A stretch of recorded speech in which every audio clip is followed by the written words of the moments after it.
Where does anger come from? It's come from greed, desire, craving. When we want something so bad, we have that strong desire to have it right away, or that selfish desire to ourselves in terms of fame, power, money, food. Then if we don't get it right away, we get very frustrated and we want to do everything to really get to what we want.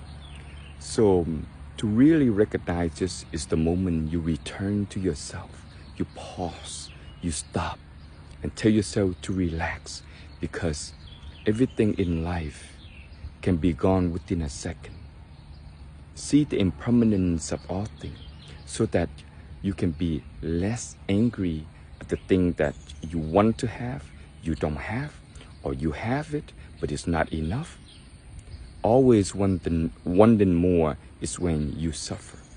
And for many of you I have spoke to, you have a bad habit of smoking, drinking, eating too much. It is time to really wake yourself up from within.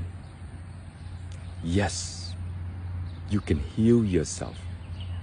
There's a saying, there's nothing to heal, but in reality, you have to discipline yourself. You have to change yourself.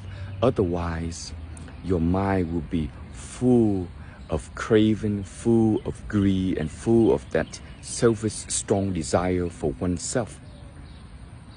See if this is something you want to change.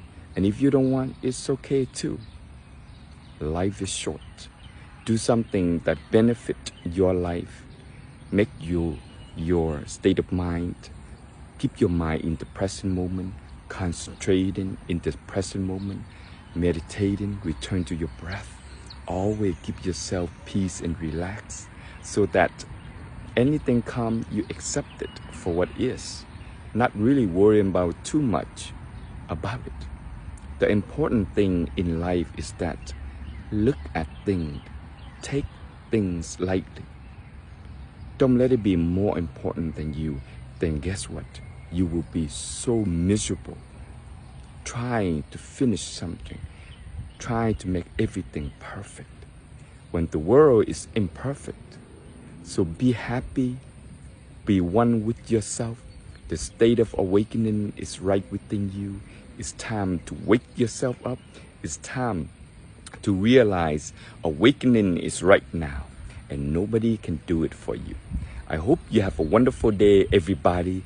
Just let it be and let it go. Smile and keep it fresh. Buddha love you, and so do I.